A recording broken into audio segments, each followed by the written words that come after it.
네, 오늘 제가 여러분과 함께 나눌 이야기를 하나님이 세워주시는 삶이라는 제목으로 준비해 보았어요.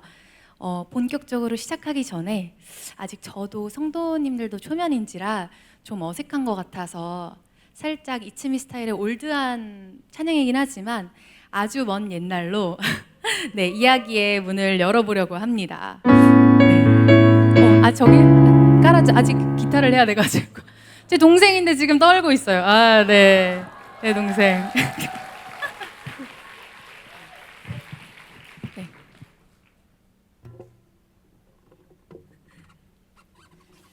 네, 아주 먼 옛날 다 알고 계시죠?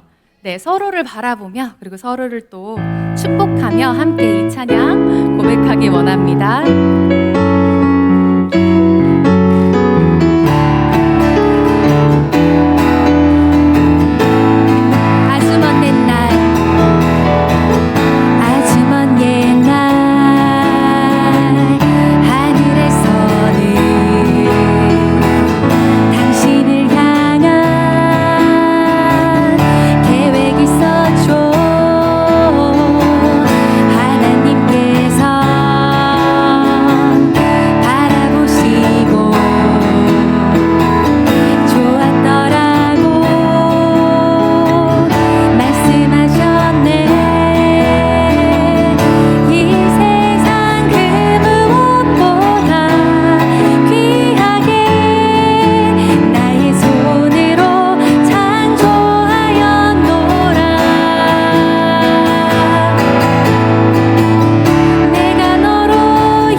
네, 이제 어색함도 좀 풀리고 분위기가 좀 화사해진 것 같네요.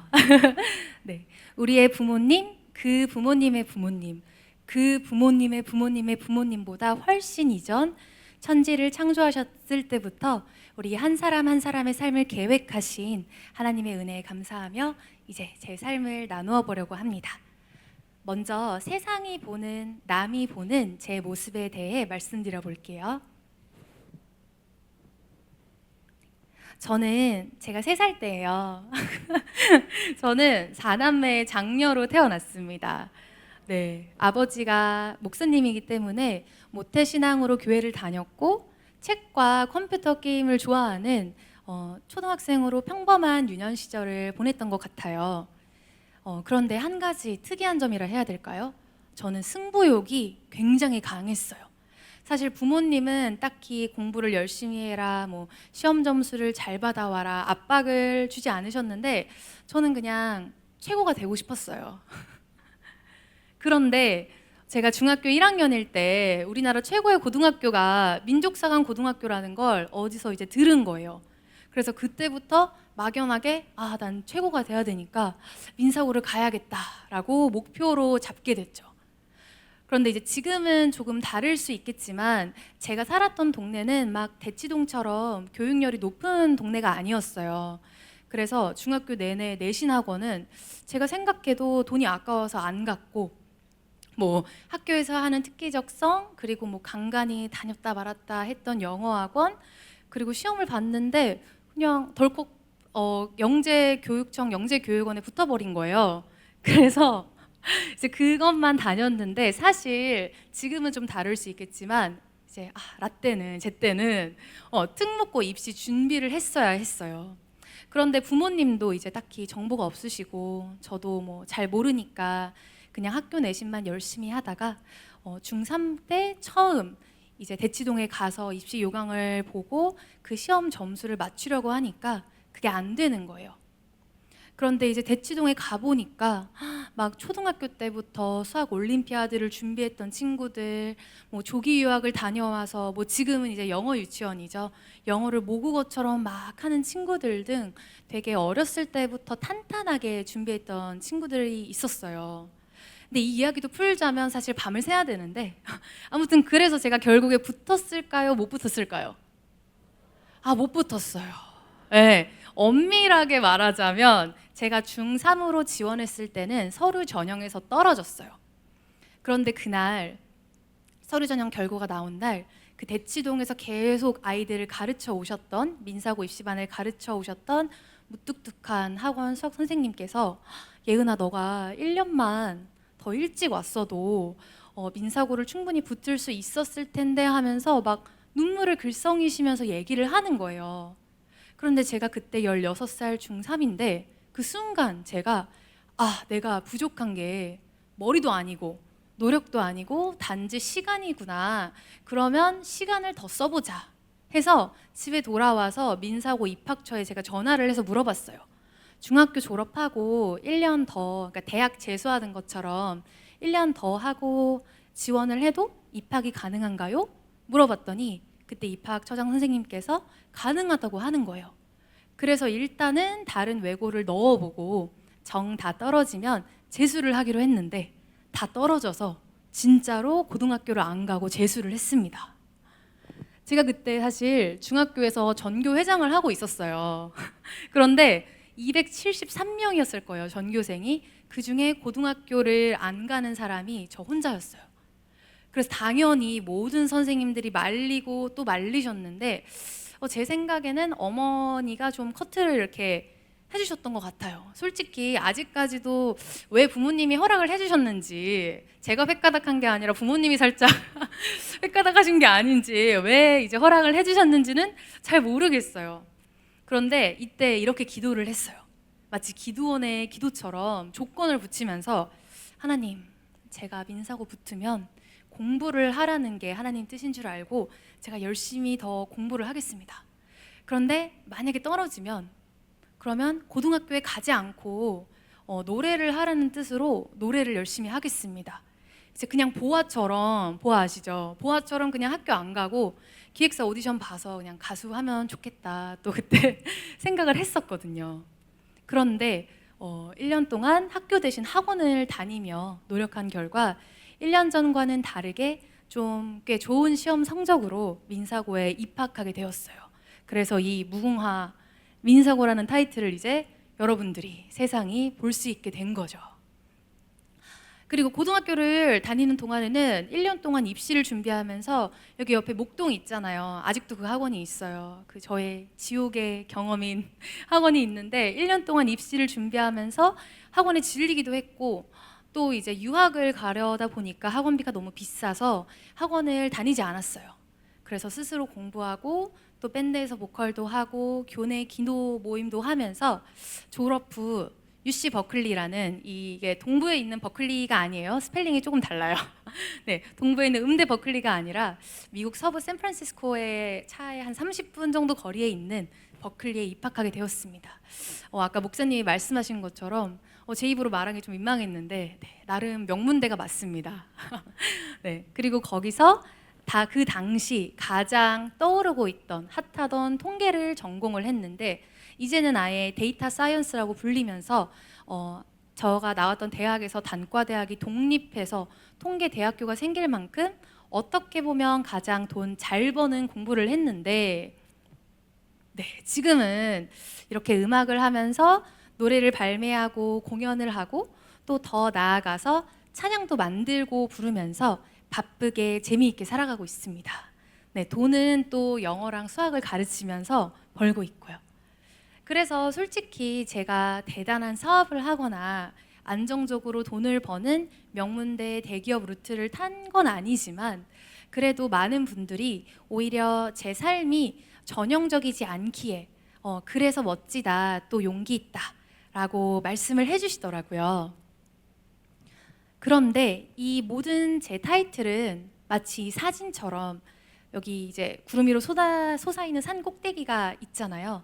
남들이 보기에 가장 높고 가장 잘 됐고 좋아 보이는 것만 모아둔 거예요. 여기 정상에서 보이는 하늘도 맑고 아름답고 또 밤이면 뭐 달도 예쁜 별도 보이겠죠. 그런데 이 구름 밑에서는 하늘을 올려다보면 우중충하고 어둡고 뭐 해도 달도 별도 보이지 않을 것 같아요. 세상은 남들은 볼 수 없는 오직 하나님과 저만 알고 있는 제 인생의 우중충하고 어두운 길목마다 하나님은 저를 어떻게 인도하셨을까요? 네, 제가 대학교에 합격한 후 입학 준비를 할 때인 제가 여기서 나이가 밝혀지네요. 네, 2021년으로 한번 돌아가 보겠습니다. 이 당시 저에게 가장 중요했던 건 뭐니 해도 역시 돈이었습니다. 이걸 100달러짜리로 100달러짜리로 했어야 되는데, 왜냐면 지금도 마찬가지지만 4년 동안 학비, 생활비 등을 포함해서 약 2억이 필요했어요. 2억. 10년 전에 2억. 그런데 이미 민사고를 다니면서 돈을 너무 많이 썼어요, 제가. 학원은 안 다녔지만 학비가 비쌌기 때문에. 그리고 제가 동생이 막 3명이 더 있잖아요. 그래서 장녀로서 뭔가 죄책감이 들었어요. 괜히 내가 승부욕이 강하고 욕심이 많아서 감당하지도 못하는 집안 재정을 쓰는 걸까? 그래서 마침 수학도 곧잘하고, 여기 수포자 없으시죠, 그쵸? 왜 웃으시죠? 네, 수학도 곧잘하고 또 돈도 많이 벌 수 있으니까 금융 쪽으로 진로를 정하자라는 마음을 먹었습니다. 그렇게 결정하고 장학금 기회를 찾아보는데, 그 당시 한 투자회사에서 후원 프로그램이 있는 거예요. 2억이라는 전액 장학금뿐만 아니라 방학 때마다 금융기업 인턴도 이렇게 시켜주고, 그러니까 금융 쪽 커리어를 원하는 사람에게는 뭐 이보다 더 좋은 기회가 없는 거예요. 그런데 이제 그때 마찬가지로 이제 금융 쪽 일을 하고 싶어하는 고등학생이 뭐 저 혼자는 아니었겠죠. 그래서 전국 유수의 뭔가 특목고에서 금융 쪽으로, 경영 쪽으로 유학 가는 친구들은 다 이제 이 프로그램에 지원을 하는 거예요. 그래서 뭔가 나는 차별화가 필요하겠다 해서 열심히 자료를 조사하고 그 자기소개서를 다 막 한 줄 한 줄을 심장을 막 이렇게 다려가며 졸여가며 썼어요. 그 2억이 없으면 미국 대학에 가지 못할 거라고 생각을 했거든요. 그런데 역시나 간절함이 통한 건지 1차 서류 심사 통과, 그 다음에 2차 시험까지 무슨 IQ 테스트 같은 거였는데 통과, 그리고 마지막이 이제 임원 면접이었어요. 한 5분 어른이 계셨어요. 그 3차까지 간 거예요. 그래서 와, 대박, 이건 역시 하나님의 뜻이다. 하나님은 나를 사랑하신다. 그래서 이건 100% 된다. 내가 금융 쪽으로 가서 이 장학금으로 걱정 없이 대학을 다니는 게 하나님의 뜻이구나, 이렇게 확신을 했어요. 그런데 이제 마지막 이제 면접 날, 저랑 또 다른 5명 학생이 들어가 면접을 했는데 유학 프로그램이니까 영어 질의 응답이 있었어요. 그런데 당연히 자기소개, 뭐 왜 금융 쪽으로 가고 싶은지, 앞으로 계획은 뭔지 영어로 다 써서 암기하고 막 진짜 암송하고 막 다 그렇게 해서 갔죠. 그런데 제 차례 전까지 그냥 그 임원분들이 영어로 자기소개 시키시는 거예요. 그래서 어떤 친구가 저는 취미가 댄스입니다 해서 그 앞에서 무반주로 막 댄스 추고, 그래서 저는 그래, 무반주로 노래가 더 낫지 춤보다. 그래서 자기소개 시키면 나는 노래를 취미라고 해서 노래해야겠다 이렇게 생각하고 있는데, 제 차례가 왔을 때 한 임원분께서 예은 학생은 강남 타워팰리스랑 쪽방촌이랑 같이 있는 사진을 본 적이 있냐? 아직도 있어요. 구글링 하시면은 이제 타워팰리스 쪽방촌 치시면 나와요. 그래서 본 적이 있냐? 그거를 사회학적인 관점으로 어떻게 생각하냐? 영어로 말해봐라 하시는 거예요. 그런데 저는 지금 생각해봐도 그 상황에 2억이 지금 걸려있는 상황에 한국어로 대답해도 좀 힘들 것 같은데 생각이 드는데, 제가 그때 하필이면 사회학이라는 그 과목에 학문에 관심이 있어서 복수 전공을 한다고 자기소개서에 써버렸거든요. 그런데 영어권 나라에 저는 살다 온 적도 없었고, 또 이제 제가 수소문한 각종 면접 후기 막 이런 거를 봤는데 완전 결이 다른 심오한 질문을 받으니까 제 머릿속이 그냥 하얘졌어요. 그래서 막 poverty 뭐 이런 식으로 하다가 차례가 그냥 넘어갔어요.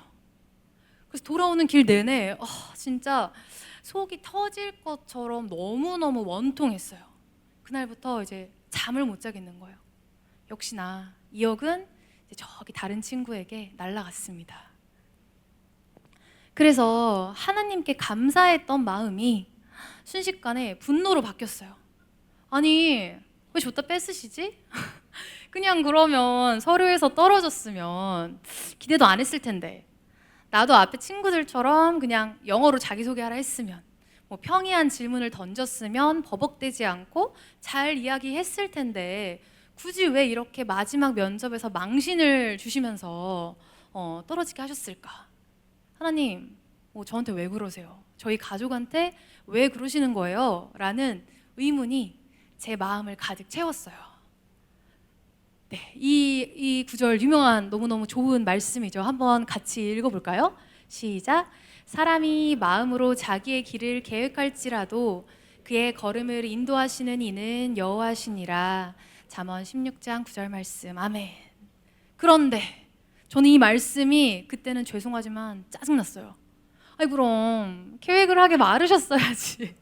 네, 하나님 마음대로 하실 거면 그냥 처음부터 하나님 뜻대로 하셨으면 되잖아요. 저한테 왜 그러시는 거예요? 하면서 생떼를 부렸던 것 같아요.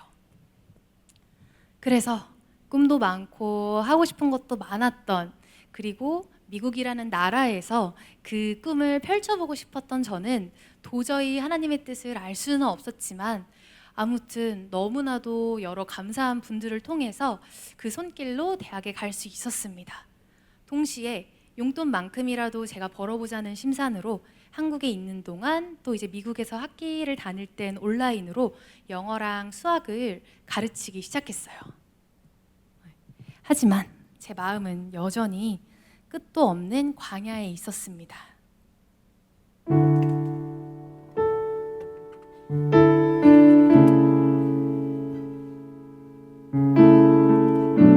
네, 여러분도 혹시 저처럼 간절히 기대했었고 내 선택이 하나님의 뜻에 합당한 것이라고 믿어 의심치 않았는데 결국 좌절된 경험이 있으실까요?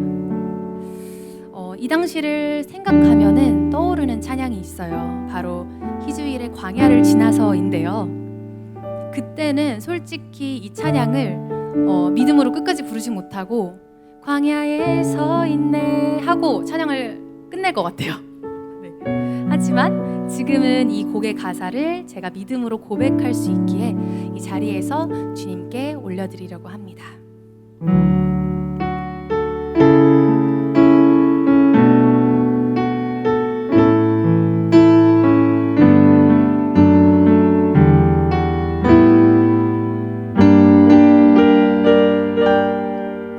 왜 나를 어둠 속에 홀로 두시는지, 어두운 밤은 왜 그리 길었는지,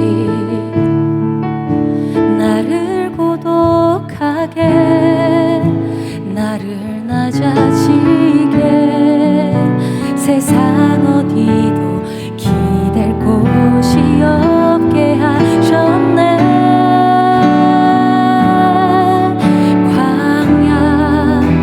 광야에 서 있네.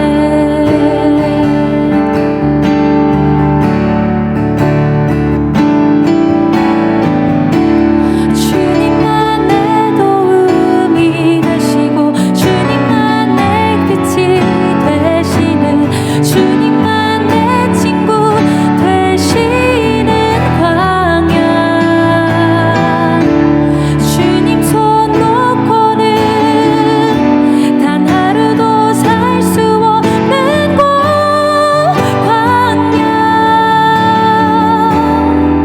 광야에 서 있네.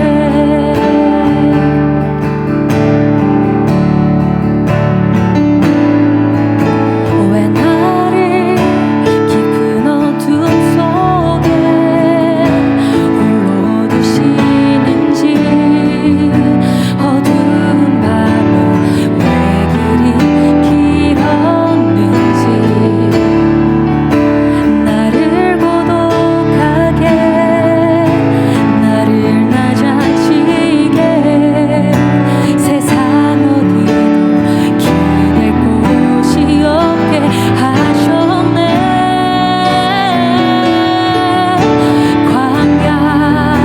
광야에 서 있네.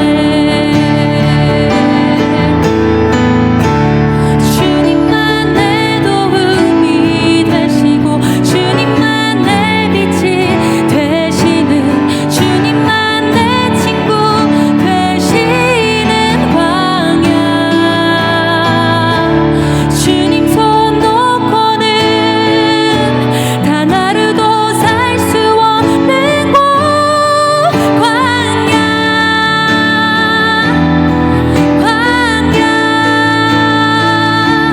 주께서 나를 사용하시려, 나를 더 정결케 하시려, 나를 택하여 보내신 그곳 광야.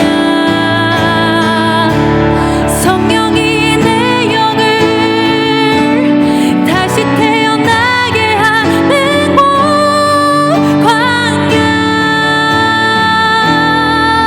광야에 서 있네.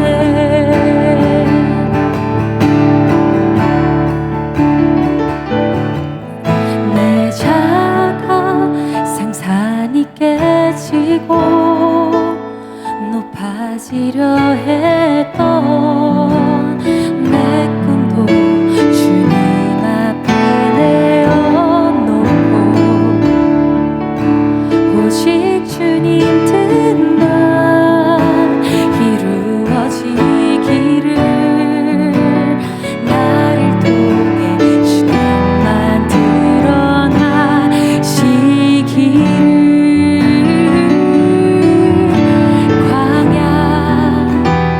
광야를 지나며.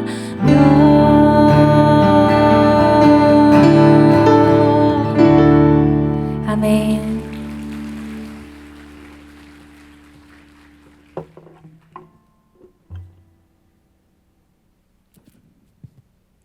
세상이 보는 저에 대해서 이야기를 나눴으니 이제 하나님만 보실 수 있고 아실 수 있었던 제 모습에 대해 이야기해 보려고 합니다. 네, 제가 다녔던 버클리 캠퍼스예요. 앞에 있는 넓은 잔디밭은 메모리얼 글레이드라는 곳이고, 또 저기 있는 시계 종탑, 저기서 가끔씩 막 해리포터 연주도 하거든요. 시계 종탑이 있고, 또 그 옆에는 또 도 라이브러리라는 멋진 도서관이 있습니다. 이렇게 아름다운 캠퍼스에서 1학년 1학기가 어떻게 지나갔는지 모를 정도로 순식간에 지나갔어요. 처음 미국에 갔는데 제가 살아온 서울과는 너무 다른 분위기에 처음 겪는 다인종 사회, 그 와중에 교회도 새롭게 찾아야 됐고 또 친구도 새롭게 사귀어야 되고 공부도 해야 되고 또 대학이라는 시스템 자체에 적응해야 됐죠. 또 이때 미국의 이마트, 그러니까 한국의 이마트, 롯데마트 이런 거는 미국에서 어떤 데를 가야 하는지도 몰랐고 제가 이제 1년 재수를 했으니까 21살에 간 거잖아요. 살림을 꾸려 나가는 것도 만만치가 않았어요. 그때 당시 물가가 한국의 지금 물가라고 생각하시면 돼요. 막 팁도 있고 뭐 하나만 사 먹으려고 해도 10,000원이 막 넘어갔죠. 저녁에 다니는 것도 위험한 곳이어서 부모님의 보살핌과 안전한 한국이 좀 그리웠어요. 그래서 겨울방학 동안 한국에 돌아갔습니다. 너무 좋았어요. 그때 당시 기억하셔야 돼요. 왕복에 150만 원을 주고 비행기표를 구입을 했어요. 나름 저렴하게 되게 잘 구매했다고 생각을 해야 하고 한국에서 만난 것도 많이 먹고 가족들의 응원도 받고 이제 어느덧 돌아갈 날이 된 거예요. 그래서 가족이랑 같이 부모님이랑 같이 인천공항에 딱 도착해서 비행기표 발권을 하려는데 예약이 된 기록은 있다는데 제가 비행기 값을 지불했다는 기록이 없다는 거예요.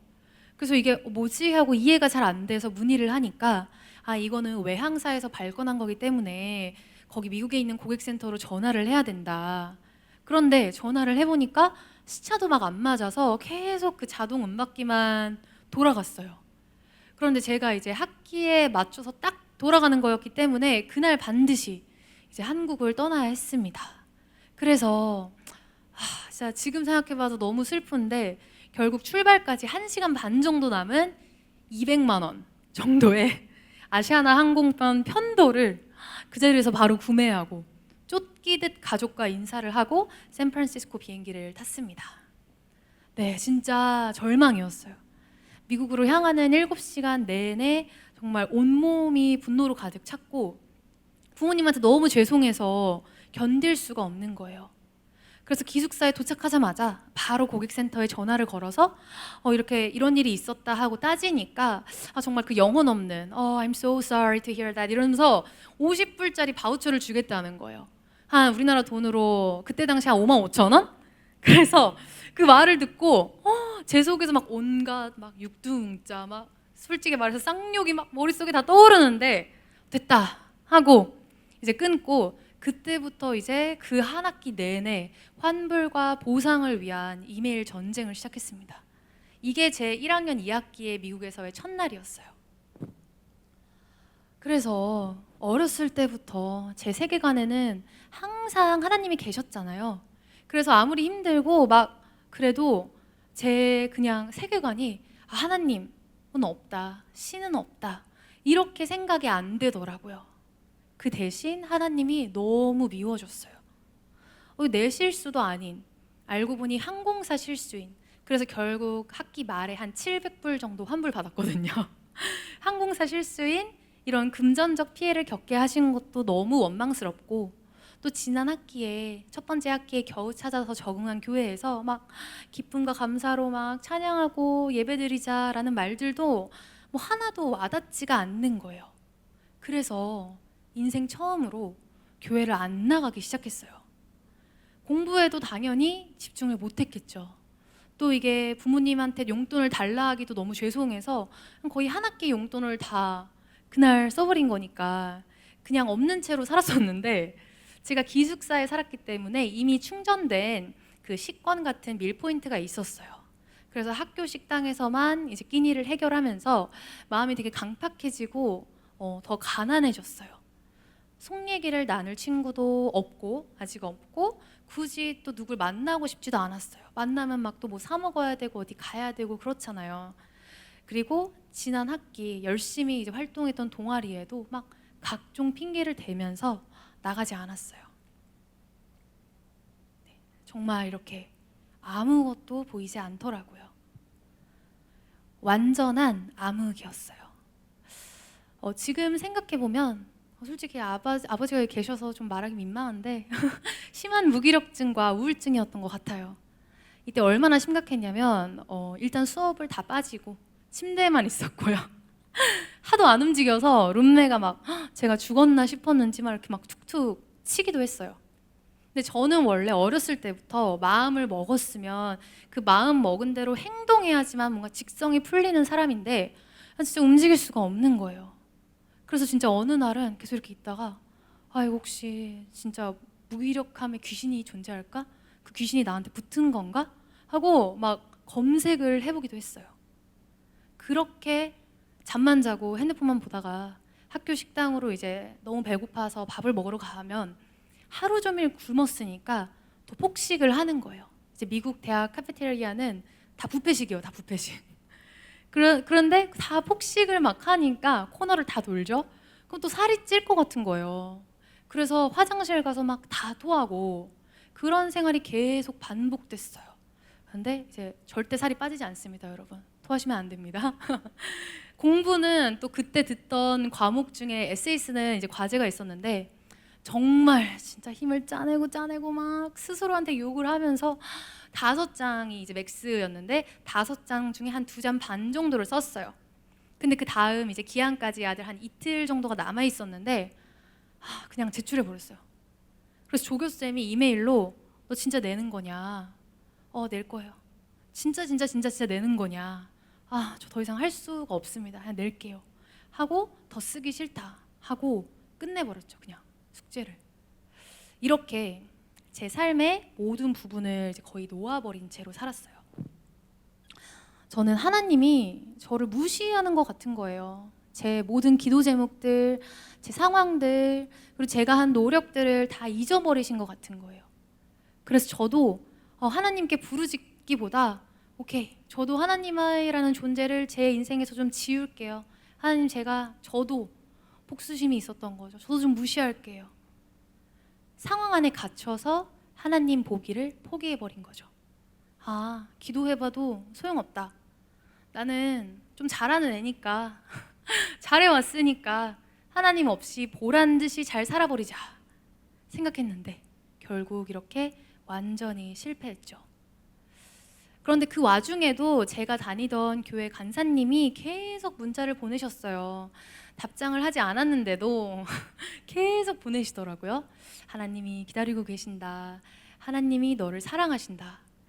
계속 이렇게 보냈는데 그 짧은 문장들이 아무리 무시해도 결국 제 닫힌 마음을 조금씩 열고 이런 암흑 속에 빈사 상태로 있던 저를 조금씩 깨우기 시작했어요.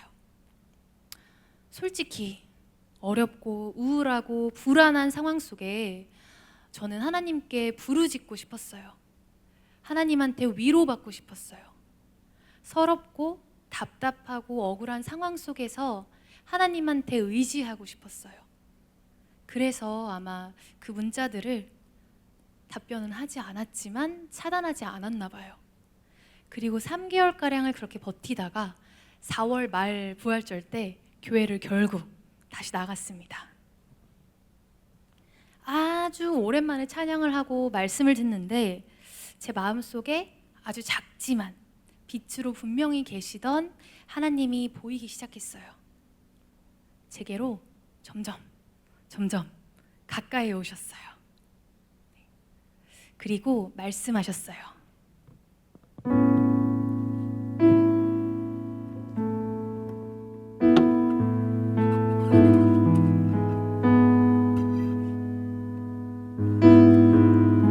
이 상황 안에 갇혀 있지 말아라.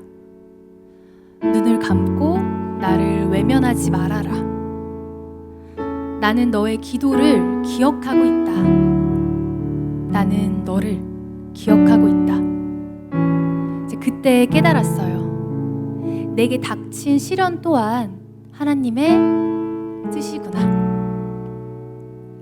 제가 어떤 성취를 할 때마다 하나님께 감사하고 또 영광을 돌린다고 했지만, 그리고 물론 진짜 감사했지만 그럼에도 제 마음 한 구석에는 내 노력으로 내가 잘나서 된 거야 라는 생각이 있었던 거예요. 하나님 없이도 내가 맘만 먹으면 잘할 수 있다. 아니 사실 교회 가는 시간, 기도하는 시간, 성경 읽는 시간을 다 아껴서 그 시간에 공부를 하거나 그 시간에 잠이라도 더 자면 나는 더 잘할 수도 있다, 이렇게 생각했던 적도 있고요. 그런데 하나님은 이 시간을 통해, 이 고난을 통해 제 그런 생각이 완벽하게 틀렸음을 경험하게 해주셨어요. 전적으로 하나님을 의지해야 살아갈 수 있다는 것을 깨닫게 해주셨어요. 부모님의 신앙으로, 또 문화로 습관적으로 하나님을 예배하는 것이 아니라 제가 스스로 구하고 찾는 신앙, 진정한 신앙 고백을 하게 해주셨습니다. 이 깨달음을 담아 만든 제 자작 찬양 주님 음성 들려드리도록 하겠습니다. 어려운 상황, 우울한 마음 속에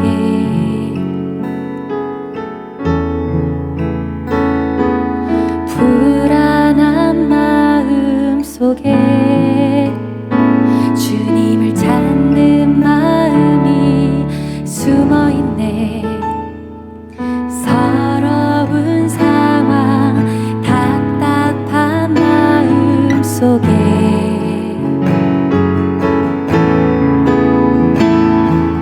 억울한 마음 속에 주님의 음성이 들리네. 어려운 상황, 어려운 상황, 우울한 마음 속에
네, 그래서 다시 하나님께 맡긴 인생, 그 후로 하나님이 저를 어떻게 세워가셨을까요? 먼저 한 학기 동안 절 잠식하던 정신적인 문제들이 부활절을 기점으로 빠르게 회복되었어요. 밀어놨던 막 과제도 후회하면서 다 하고 기숙사에서 나와서 요리를 시작하면서 집밥을 먹게 되니까 폭식이나 구토도 되게 자연스럽게 사라지더라고요. 미국에 잘 적응해서 행복하고 평범한 대학 생활을 누릴 수 있었습니다. 하지만 대학생뿐만이 아니죠. 중고등학생, 대학생, 또 제가 대학을 졸업해서도 누구나 그렇겠지만 가장 중요한 문제가 여전히 남아 있었어요. 바로 제 진로였어요. 네, 아까 말씀드린 것처럼 저는 그 당시 가장 유망한 전공 중 하나인 통계를 꽤 재밌게 공부하고 있었어요. 금융, 컨설팅, 보험 같은 그런 커리어 선택 범위도 되게 넓었고 여름방학에 컨설팅 회사, 또 데이터 관리 회사에서 인턴을 하기도 했어요. 그런데 아시는 분들은 아시겠지만 일하는 것과 공부하는 거는 좀 다르더라고요. 회사 생활을 하려면 할 수 있겠지만 굳이 제가 정신적으로 힘들어하면서 그 일을 하고 싶지 않았어요. 그래서 제가 인턴을 하면서 그 2억짜리 기억나시죠? 근데 그 2억짜리 장학금에 떨어진 걸 진심으로 하나님께 감사드렸어요. 하나님은 나를 아셨구나. 내가 이 업과 맞지 않는다는 것을 이미 알고 계셨던 거구나. 왜냐하면 장학금을 받으면 거기서 이제 세운 계획대로 휴학하지도 못했을 거고, 제가 좋든 싫든 아무튼 졸업 후에 바로는 금융 쪽으로 갔어야 하는 거예요. 그래서 돈이나 세상 이런 시선을 떠나서 내가 진짜로 하고 싶은 것이 뭘까? 힘들지 않은 일은 없다지만 그래도 그 와중에도 내가 조금 더 기쁘게 지치지 않고 할 수 있는 일이 무엇일까? 플러스 우리는 크리스찬이니까 하나님의 나라를 세워가는 데에도 도움이 될 수 있는 일은 뭘까 고민하던 와중 음악이 떠올랐습니다. 평생 취미라고 생각해 왔는데 사실 돌이켜 생각해 보면 음악과 함께하는 순간마다 제가 너무 행복했어요. 네, 중고등학교 시절에는 항상 극동방송에서 흘러나오는 찬양을 들으면서 공부를 했고요. 스트레스를 받을 때는 요즘은 코인 노래방이 있죠. 그런 코인 노래방에 가서 2시간 동안 막 저 혼자만을 위한 콘서트를 하기도 했고요. 무엇보다 음악이라는 것은 제가 아무것도 할 수 없을 때 유일하게 할 수 있는 일이었어요. 무기력한 상황, 그때 그 우울했던 상황에서도 저는 음악을 들을 수 있었고 노래를 흥얼거리고 또 따라 부르면서 그 가사에 힘을 얻어서 다시 일어설 수 있었어요. 가장 최악의 상황에서도 할 수 있는 일이라면 내가 평생 지치지 않고 할 수 있을까라는 생각이 들었어요. 그래서 성격이 좀 급한 저는 하나님께 이렇게 기도했어요. 하나님, 제가 음악을 하고 싶은데 이게 하나님 계획 안에 있는 일인지 아직 모르겠습니다. 그러니까 일단 대학을 졸업하고 저는 음악을 할게요. 하지만 하나님이 어떠한 방식으로든 사인을 보내시면, 사인으로 그 길을 막으시면 저는 모든 것을 내려놓고 그 뜻에 순종하겠습니다. 그때까지는 열심히 한번 제가 음악을 해보겠습니다. 이렇게 기도했는데 제가 지금 여기 삼강교회에서 이렇게 찬양하고 있는 거 보니 적어도 오늘까지는 하나님이 허락하신 것 같아요. 그쵸? 네, 내일은 또 모르겠지만 오늘까지는 제가 찬양할 수 있습니다. 그래서 이번에는 아직 발매되지 않았고 CCM은 아니지만 제 노래를 듣는 이들에게 제가 음악을 통해 받았던 위로를 전하고 싶은 마음으로 만든 노래를 들려드리려고 해요. 존재만으로라는 노래인데요.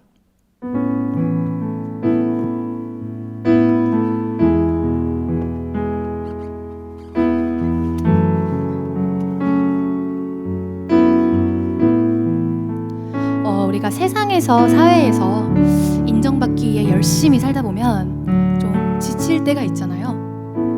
그 조금은 약해진 지친 마음에 보내는 따뜻한 편지다라고 생각하고 들어주시면 감사하겠습니다.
오늘도 많이 버거웠구나. 나는 그러지 않으려고 노력해봐도 너의 한순간 침묵을 마음에 담아 너의 젖은 눈동자를 바라보면서 속삭여줄게. 내 앞에서는 진짜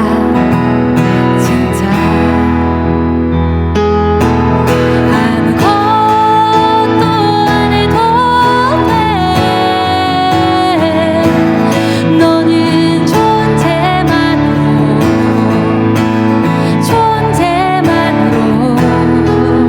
나에게 모든 것이 돼. 너는 존재만으로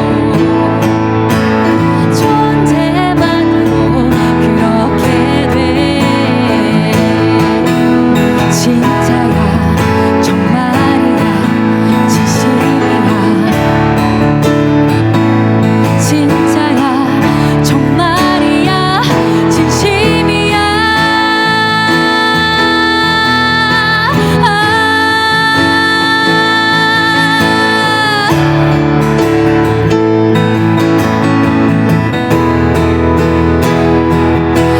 아무것도 안 해도 돼. 너는 존재만으로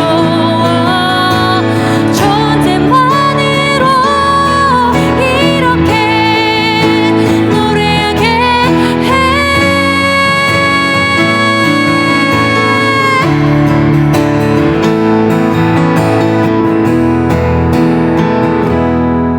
아무것도 안 해도 돼.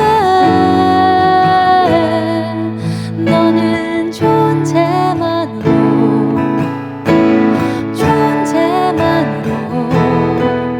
나에게 이 노래가 돼.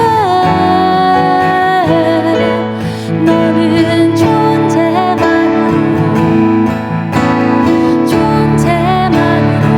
그렇게 돼.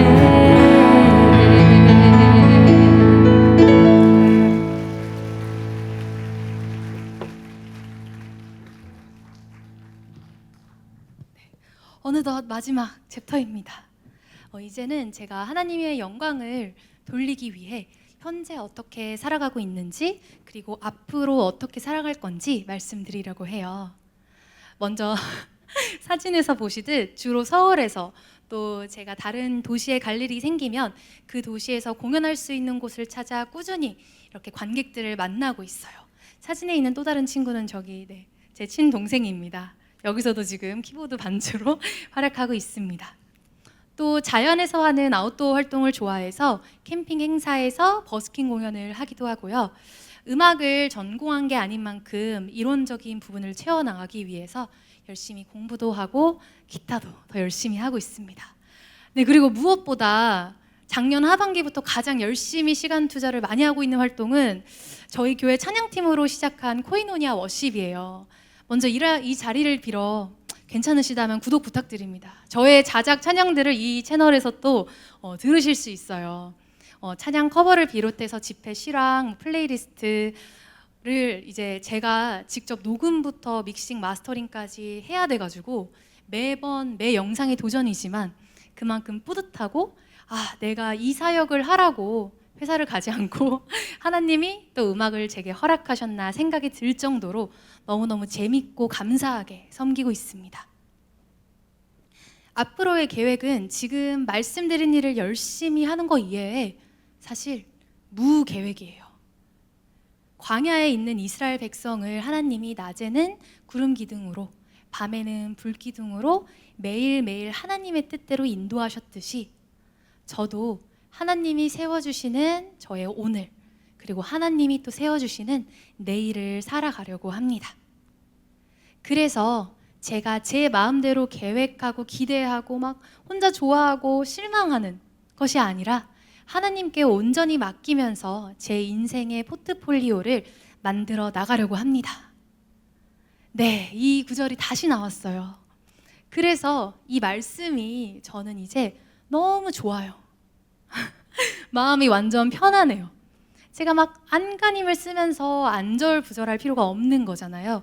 그냥 주님이 주시는 하루하루에 최선을 다하며 주님을 따라가기만 하면 되는 거예요. 제가 할 일은 그저 어떤 상황이든 주님의 부름에 예스, 네 알겠습니다 대답하는 것뿐이에요. 돈도 벌어야 하고 또 주일에 저도 이제 교육부 찬양, 오전 예배 찬양 인도까지 하고 온 거거든요. 찬양팀으로 섬기고 찬양 사역도 이렇게 하고 음악 공부도 해야 되고 뭐 제 개인 유튜브도 찍어야 되고 해야 할 일은 항상 끝이 없지만 그럼에도 주님의 부르심에 이렇게 항상 예스라고 답하니 행복하고 건강하게 살아가고 있습니다. 네, 제가 말을 못한다고 생각한 적은 딱히 없는데 오늘 이렇게 1시간가량 저의 삶 이야기를 너무 많은 분들, 처음 본 분들 앞에서 하니까 제 마음과 생각을 말이라는 도구를 통해 표현하기가 참 어려운 것 같아요. 그래서 제가 만든 또 다른 찬양인 작은 교회라는 찬양으로 제 고백과 다짐들을 들려드리면서 이 시간 마무리하려고 합니다. 오늘 귀한 시간 저와 함께 해주셔서 너무 감사하고 저도 삼강교회 성도님들도 모두 하나님이 세워주시는, 그래서 결국 항상 승리하는 삶을 사시기를 기도하겠습니다.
감사합니다. 어머, 많이 아쉬우신가요? 네. 제가 아까 우리는 하나님의 부르심에 예스만 하면 된다고 말씀드렸잖아요. 그런데 아까 찬양 시간에 보니까 너무 훈련이 잘 되어 있으신 것 같은데 그래도 살짝 모르시는 분이 계실 수도 있으니 훈련을 한번 해보겠습니다. 연습할 수 있는 좋은 찬양을 준비해봤어요. 제이어스의 Do You Love Me? 라는 곡인데요. 아시는 분들도 계실 테지만 후렴 부분 한번 연습해 볼게요. Do you love me? Yes, I do. 맞아. 제가 안 알려드렸구나. 죄송해요. 네, Do you love me? 하면 Yes, I do 하시면 되고 Do you want me? Yes, I do. Do you follow me? Yes, I do 하시면 돼요. 왜 소리가 안 들리지? 네. 다시 한번 네, 크게 뭐 음이 안 맞으셔도 돼요. 네, 그냥 소리쳐 보겠습니다. Yes 하고 소리쳐 볼게요. Do you love me? Do you want me? Do you follow me? 네, 너무 좋습니다. 그러면은 찬양 시작하도록 하겠습니다.